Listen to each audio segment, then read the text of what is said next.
Assalamualaikum warahmatullahi wabarakatuh. Welcome to the Stand Medical Notes. Myself, Dr. Rais. Let us today discuss about the topic of shock. Starting with the definition and concept. Shock is a state of circulatory failure resulting in inadequate cellular oxygen utilization. So it is a life-threatening mismatch between oxygen delivery and oxygen consumption. The end result is, if uncorrected, is cellular dysfunction, multi-organ failure, and death. So what is shock basically? Shock is nothing but it is nothing but angina of body. To remember, angina of body. Angina pectoris in simple words. So when there is demand and mismatch supply in the heart in cardiac, that is called as angina pectoris. Similarly, when there is demand and mismatch supply in the body, meaning uh, the blood supply or the oxygen supply is less than the demand or demand is more, then shock ensues. So it is angina. You can remember angina of the body. So there is a mismatch between oxygen delivery and oxygen consumption. So it is not merely decreased cardiac output. So decreased cardiac output is not called as shock. So there are many states, there are many shocks where the cardiac output is normal, but still there is shock because of mismatch in the supply of oxygen and demand. So that's shock, okay, in simple words.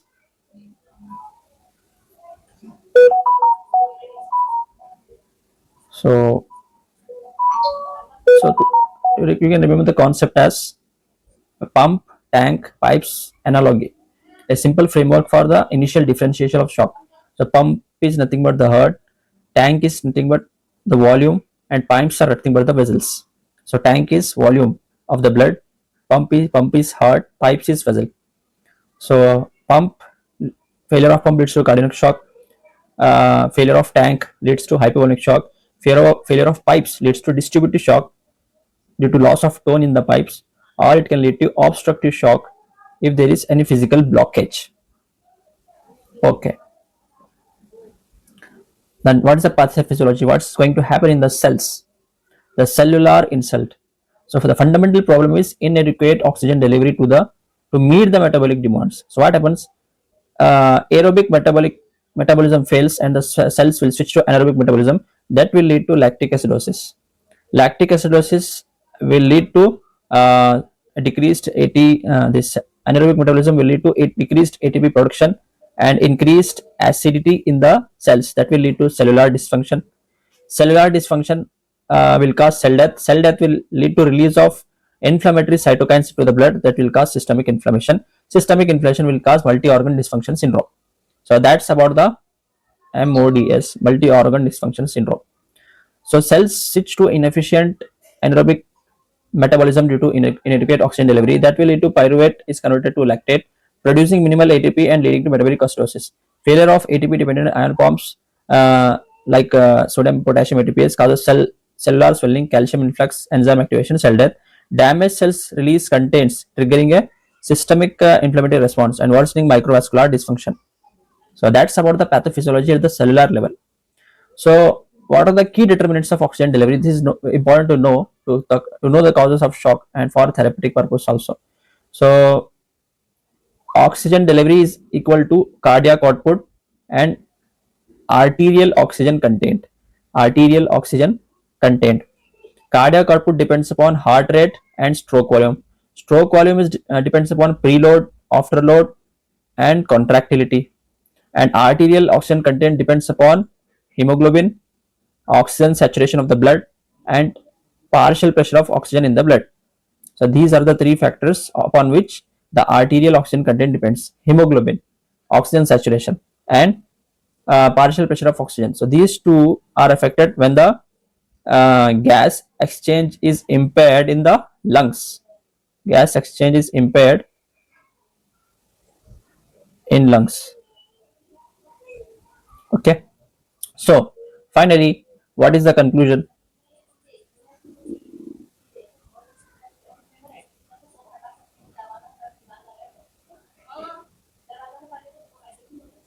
Sorry.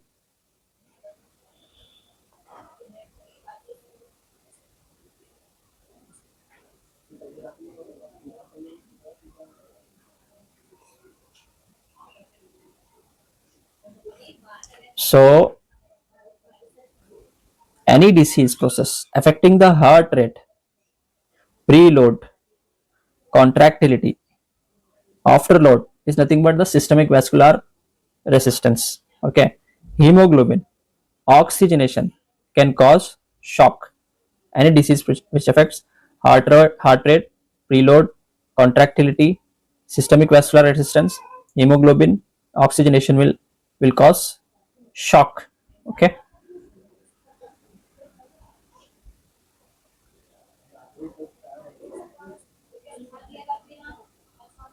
moving on to the classification and hemodynamic profiles of shock. Okay, what is the classification and hemodynamic profiles of shock?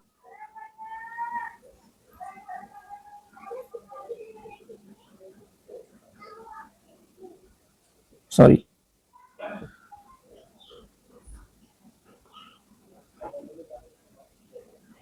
So this is the classification, simple classification of shock along with clinical signs and hemodynamic pattern.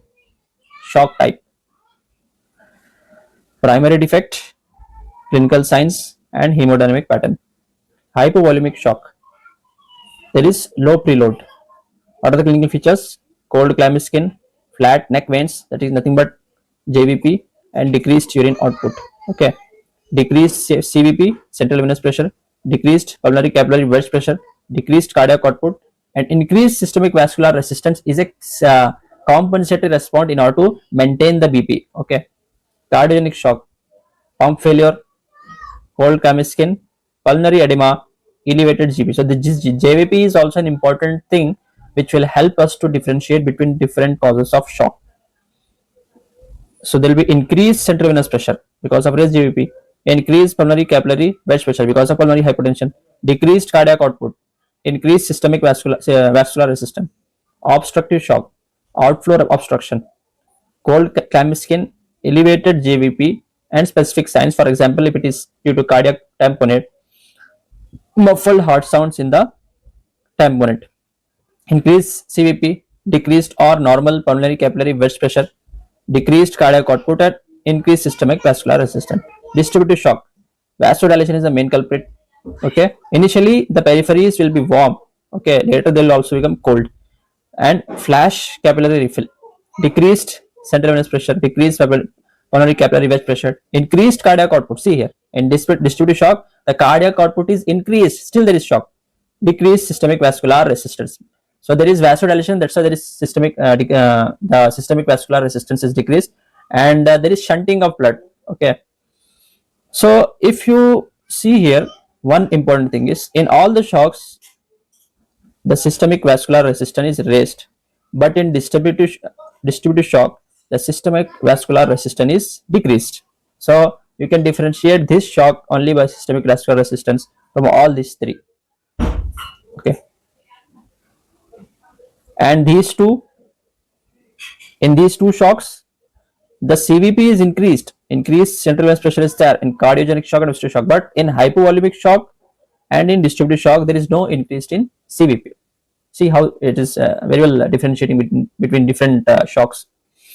Now moving on towards the etiology of each type of shock.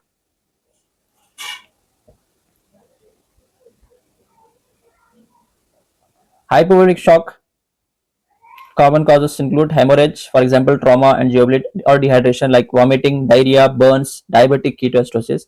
Cardiogenic shock, most common is myocardial infarction, second acute valvular failure, arrhythmias, and myocarditis. Okay, myocardial infarction, commonest cause, acute valvular failure, arrhythmias, and myocarditis. Obstructive shock, massive pulmonary embolism, most common, massive pulmonary embolism, all cardiac tamponade due to massive pericardial effusion, tension pneumothorax, why the intrathoracic pressure is stressed, that's why there is decreased venous return coming to the heart, there is decreased preload that causes shock. And also in these here there is obstruction, here there is the relaxation of the heart is impaired, the diastolic phase of the heart is impaired because the heart is not able to relax fully because of air or because of fluid which is pressing the heart. That's why it is not filling properly, so it will have reduced cardiac output, so that causes shock. Distributive shock, most common cause is sepsis, which we see in the hospitals, very much common sepsis, septic shock we see. So it is a distributive shock, anaphylaxis shock, neurogenic shock, for example, in cases with spinal cord injury, and adrenal insufficiency. This is also common in patients. Okay, coming with sepsis, if they don't respond to vasoconstrictors fluids, then we will give hydrocortisone. So thinking it can be adrenal insufficiency. Okay, sepsis is the most common cause. Okay, so these are the causes of shock. Now coming to the clinical assessment. The goal is to recognize the shock early before profound hypotension and differentiate the type of shock. So first of all, we will take history and physical examination, the windows to perfusion. By history and physical examination, we will rule out shock. So in history and physical examination, which are the important things which we are seeing? We are seeing the CNS, brain, we are seeing the skin, we are seeing the kidneys, we are seeing the CVS, vitals and veins. Remember, very important table, very important table. We are seeing the brain, we are seeing the skin, we are seeing the urine output, we are seeing the vitals, and that is our CVS findings. So altered mental status like confusion, agitation, lethargy, these are the signs of decompensated shock. Cold, clammy or mottled skin, this is seen in low cardiac output states like hypovolemic shock, cardiogenic shock, obstructive shock. So there will be increased SVR and shunting. Warm and well perfused skin, you will see in distributive shock, sepsis. Okay, and there will be low SVR. So there will be oliguria, patient will have decreased cardiac output less than 0.5 ml per kg per hour. This is a sensitive indicator of inadequate renal perfusion. Remember one point, hypotension, mean arterial blood pressure less than 65 mmHg is a late sign of shock. So hypotension is a late sign of shock. It is a very late sign of shock. So patient coming with hypotension is in severe shock we can think of. So hypotension is not an early sign, hypotension is a late sign of shock. That one you should remember. Tachycardia is a compensatory response. Tachypnea will be there. That is a compensation for metabolic acidosis. Okay, and you should also see JVP. This is low in hypovolemia, low in hypovolemia, low in it is low in hypovolemia, but high in cardiogenic and obstructive shock. So this will indicate the volume status, JVP, volume status clue, and CRT, capillary reefing fully prolonged more than 3 seconds. This is an indicator of low cardiac output. So CRT is an indicator of low cardiac output. JVP is an indicator of volume status. Okay, JVP and CRT. Remember these points. So this is an important table for history and physical examination. Moving on forwards. So this is becoming easy now. If we, instead of writing, if we make a table, I have made it. So I had text actually, but I arranged it in tables. Okay, so it's become very easy and we are moving very fast. So bedside diagnostic tools and experiments, what we can do to know the fluid responsiveness, to know the severity of shock, to know the etiology of shock. So what all those we will see now. So passive leg raise. So this is actually a reversible auto fluid challenge to assess preload responsiveness. A 10 to 12% increase in cardiac output or a stroke volume or BP suggests there is fluid responsiveness. So you can give fluids to that patient. So one should also assess the severity of shock. So that can be assessed by shock index. What is that? That is nothing but heart rate divided by SBP ratio, HR by SBP ratio. That is severity of shock. So if the shock index is more than 0.9, it indicates high risk and high severity of shock. Now to know the etiology, all these things are there. Ultrasound and 2D echo. These two are important things to know the severity of shock. This is also ultrasound only. Okay. Ultrasound and 2D echo are important for knowing the type of shock. So bedside ultrasound, focus, nothing but point of care ultrasound. So rapid non-invasive evaluation of shock etiology. So it is considered as modern stethoscope for shock.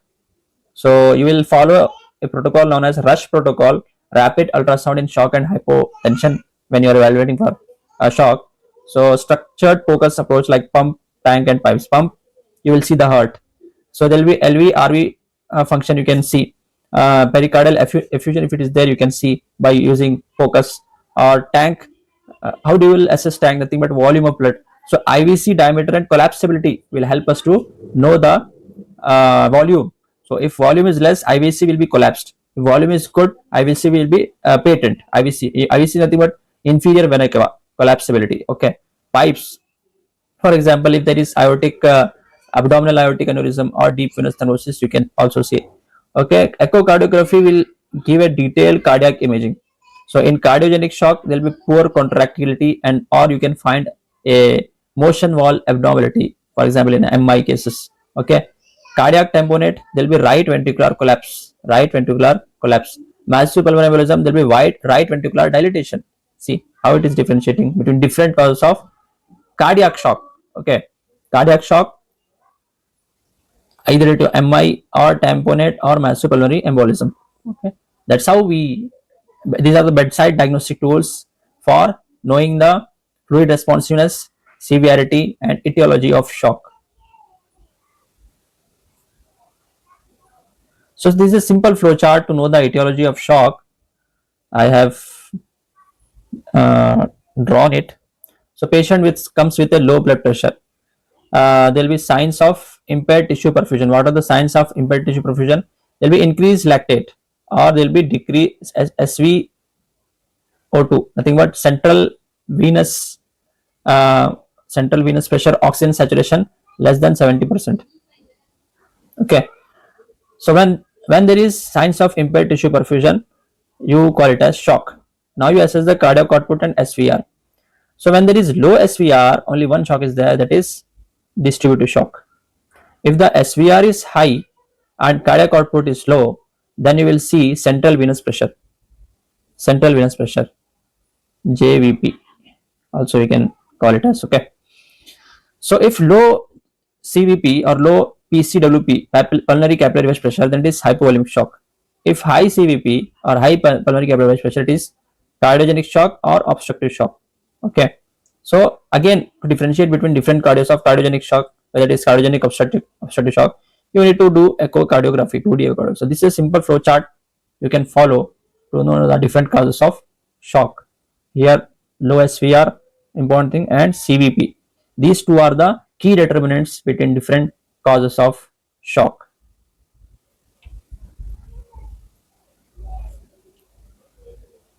So what are the investigations and how you will monitor a patient with shock? So investigations and monitoring. What is the tool you are going to use? What is the purpose of the tool? And what are the notes upon that? So most important among this is lactate and central venous oxygen saturation. These two are used to monitor a patient with shock. Remember, lactate and central venous oxygen saturation. Increased lactate is a marker of global tissue hypoperfusion. More than 2 millimole per liter is abnormal. Trend over time is more meaningful than a single value. ABG you will do to know the acid base status. So pH will be decreased and bicarbonate will be decreased. Lactate will be raised. Arterial oxygen saturation also you will know with ABG. So this is also important. So if there is any problem with gas exchange, so ABG will show that. Now central venous oxygen saturation, it is a surrogate for mixed venous saturation. So less than 70% suggests inadequate oxygen delivery relative to consumption. Okay, these two are important. Remember, now these three are invasive investigations for shock. These three are invasive investigations for shock. So you will do in cases of advanced shock. Arterial line, central venous line. Okay, so central venous arterial line will monitor beat to beat blood pressure and beat to beat pulse pressure variation. This is blood pressure. PP is another pulse pressure variation monitoring. So this will provide real time hemodynamic assessment in unstable patients. Central venous catheter will be helpful for measuring cellular venous pressure as well as cellular venous line oxygen saturation, and also it is helpful for delivering vasopressors. This is useful for knowing the volume status, and also it is helpful in getting access to the central line. The last one is reserved for complex shock cases. So here pulmonary artery catheter, Swan-Ganz catheter also known as. So it measures pulmonary capillary wedge pressure, cardiac output, SVR. This is reserved for complex or mixed shock cases. Routine use lacks mortality benefit. So these are important actually.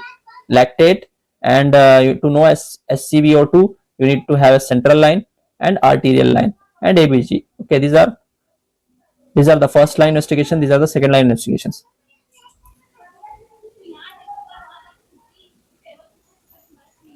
So this is a table with which shows normal values of different parameters.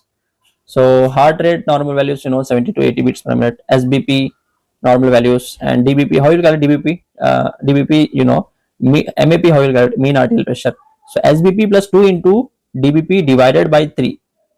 SBP plus 2 into DBP divided by 3 will give you mean arterial pressure. What is the normal finding of mean arterial pressure? 80 to 100 mmHg. 80 to 100 mmHg. Okay. Next important thing here is, so ejection fraction, important thing is normally 55 to 60% ejection fraction. Central venous pressure is important.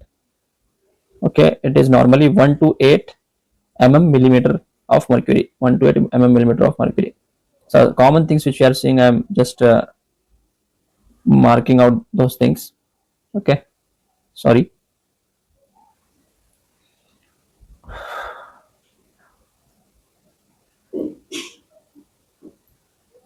So this is the formula for SVR. Okay, so normal SCVO2 is 60 to 70%. Less than 70% is an indicator of reduced oxygen delivery. Lactates important, less than 2 millimole per liter. Okay, one more time. So these two, I will just mark the important things. So mean arterial pressure should be more than 65 mmHg. Okay, at least 65 mmHg.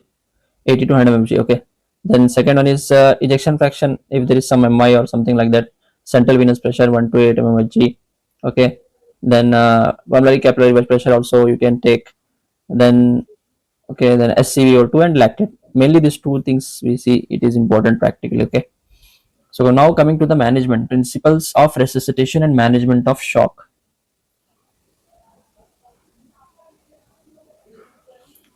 The goal is to restore tissue perfusion rapidly. Diagnosis and treatment occur simultaneously. So initial resuscitation, the first hour. So we'll follow the ABC approach. So airway and breathing. Intubate for airway protection. For example, if patient is unconscious or not able to maintain the airway, then you should intubate the patient. Or if there is refractory hypoxemia or hypercapnia, hypoxemia, for example, you have given HFNC also, you have tried non-invasive ventilation also, then also the patient is not improving, then you should go for intubation. And one point to remember is you should use lung protective ventilation. What is that lung protective ventilation? We have learned in the topic of acute respiratory distress syndrome. So we should prevent VILI. What is VILI? Ventilator induced lung injury. So in that, the important thing is the volume of oxygen should be 6 ml per kg, and pressure should be less than or equal to 5 mm of water. Okay, and you will use PEEP instead of increasing FiO2. You will increase PEEP to recruit collapsed alveoli. So that is a brief about protective ventilation. Okay, and in some cases you can also use dexamethasone. Okay, dexamethasone or methylprednisolone. Okay, and one more thing in lung protective strategies, prone positioning. Okay, so this is about simple about lung protective ventilation. Okay, circulation is important in shock. No, so you should have two large bore IV cannulas inserted. If you are not finding peripheral lines, which is actually not easy to find in patients in shock, you can go for intraosseous route if it is difficult. Then second one is fluid challenge. You should give 10 ml per kg of fluid. You can give a crystalloid bolus over half an hour, bolus of 10 ml per kg half an hour, and repeat up to 30 ml per kg if responsive. Exception is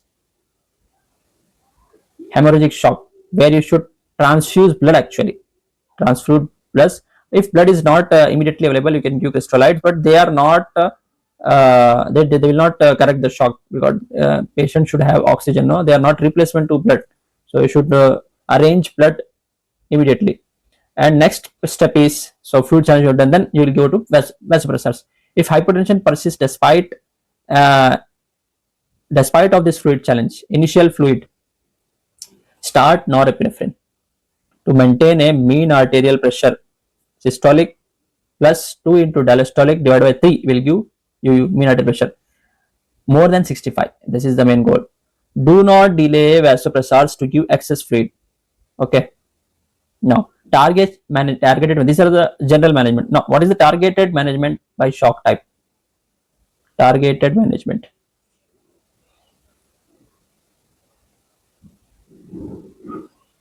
So, shock type, first line therapy, specific interventions. So, hypovolemic shock, identify and correct the volume loss. If it is bleeding, control the bleeding site. Okay.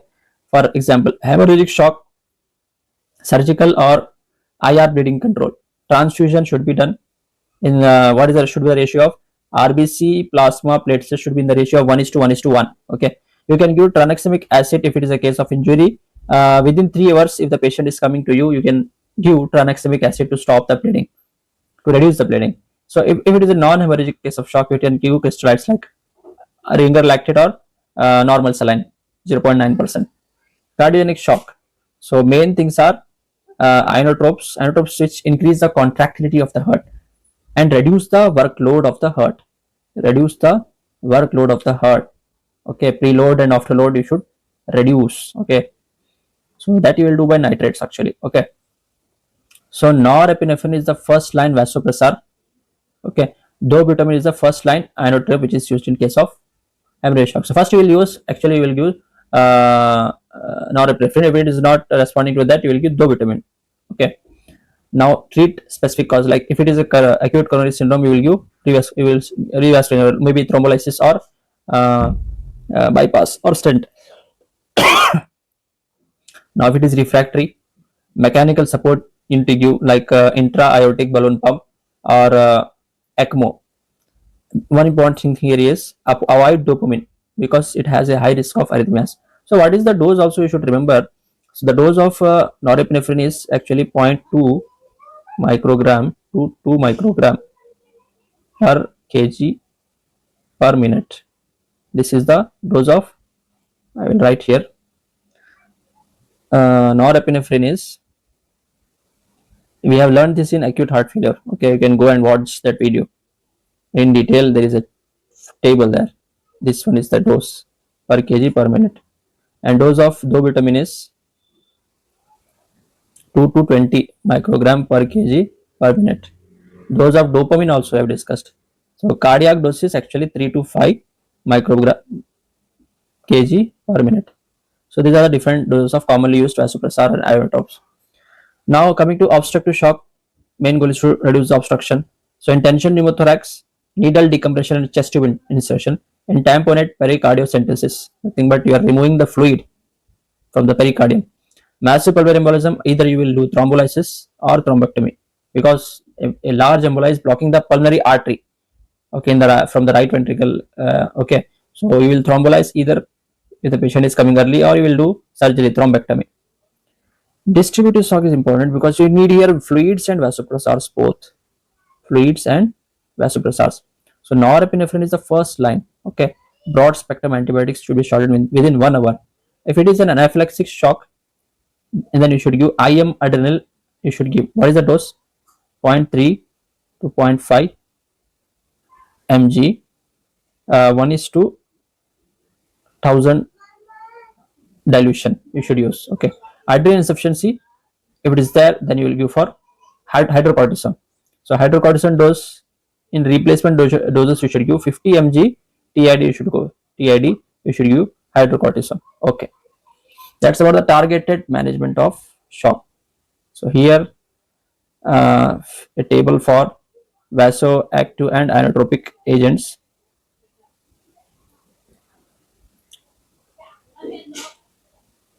Norepinephrine actually it acts upon alpha 1 and beta 1 both, but alpha 1 activity is more, that means it has a very high vasoconstrictor activity, mild inotropy. So it will increase systemic vascular resistance, increase the mean arterial pressure, it will mildly increase the cardiac output. So this is the first line vasopressor in most stock states, preferred in septic and cardiogenic shock. Remember, septic and cardiogenic shock. Epinephrine, it acts upon beta 1, beta 2, and alpha 1. So it will have inotropic action, increases the contractility of the heart. Chronotropic action increases the conduction property of the heart, and increases the heart rate of the heart. Rate of heart rate will increase. Chronotropic increases the heart rate and increases the vasoconstriction. So increases the contractility, increases the heart rate, and causes vasoconstriction. So it increases the cardiac output, increases the heart rate, increases the SVR at high doses, and increases the lactate. Okay, because you are compromising the blood reaching to the tissue because of vasoconstriction. This is used in anaphylactic shock and in cases of refractory shock. This may cause arrhythmias because of chronotropic effect. Okay, tachycardia it can cause. So where epinephrine is used, just remember anaphylaxis shock. Okay, not very much used epinephrine. In shock it is not used. Only in anaphylaxis you will use that. Now vasopressin acts on V1 receptor. It causes vasoconstriction, non-catecholamine vasoconstriction. Increases the SVR. It is second line in distributive shock to reduce norepinephrine dose. Vasopressin shock. Though vitamin is also important, beta 1 activity is more than beta 2. So it causes increased contractility, and beta 2 receptors are situated on blood vessels, which cause vasodilation. So it causes vasodilation. So it increases the contractility and decreases the SVR. So this is the first line inotrope for low cardiac output states. Cardiogenic shock may cause hypotension because of decreased CVR. It can cause, so that's why this dopamine is used with norepinephrine. Actually, dopamine is used with norepinephrine in cases of cardiogenic shock because it can cause hypotension. That is countered by norepinephrine. Dopamine, it has dose dependent, less than 3 microgram. It has actually vasodilatory effect, I think, and 3 to 5 cardiac effect, increases the contractility. More than 5 vasodilatory effect it will have. Dopamine, inotropy, chronotropy, vasoconstriction, increases the CO, increases HR, increases SVR. You should avoid in cardiogenic shock due to increased risk of arrhythmias and mortality. It has a limited role, dopamine. One more thing is milrinone. This is a PD3 phosphodiesterase 3 inhibitor. It has inotropic action and vasodilatory action similar to dopamine and decreases the pulmonary vascular resistance. This is an important thing, pulmonary hypertension. Okay, so it increases the contractility, decreases the SVR. One more important thing which milrinone is having is PVR, acting on the pulmonary vascular vessels. So this is used in heart failure, especially with beta blockers. But there is a risk of profound hypotension. So main agents which we use are norepinephrine, commonly dopamine. These two things important. And as an adjunct therapy to shock, you can use vasopressin or third drug. Okay, and epinephrine in cases of anaphylactic shock or refractory shock, or in cases of cardiac arrest also epinephrine. Okay, so this is the summary table of whole of the stuff which we have discussed till now. Now, a patient coming with shock with hypotension and hypoperfusion. So basic monitoring you should do ABC approach in unstable patient. 2 large bore IV access or central venous line you should have. Fluid challenge, crystallite of 500 ml if there are no signs of pulmonary congestion. Important. Measure serum lactates and acid base disturbances, arterial blood gases. Measure SCVO2 if central line in situ is there. Insert urinary catheter to monitor the cardiac output. All relevant lab investigations, blood group typing and cross matching should be sent. Blood and blood products transfusion is if patient has hemorrhagic shock. If after doing all this, if the patient is having persistent shock, then we'll move on to this one.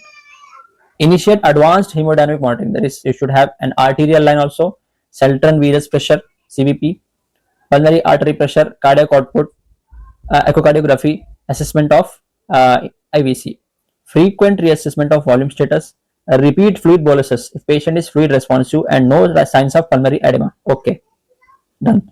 Consider early vasopressors if shock persists. Norepinephrine is the drug of choice in undifferentiated shock. Consider inotropic agent like dopamine or milrinone if the cardiac index is low, meaning cardiac shock. Consider a target hemoglobin of 7 gram per deciliter and 8 to 9 gram per deciliter in cardiogenic shock. Measure serum lactates and SCVO2 to assess efficacy of resuscitation. After doing all this, Now specific therapy you should do. What specific therapy you should do? In hypovolemic shock, if it is hemorrhage, you hemorrhagic shock, surgical or interventional radiology guided control of bleeding you should do. Non-hemorrhagic, continue fluid resuscitation. Obstructive shock, I will just zoom in.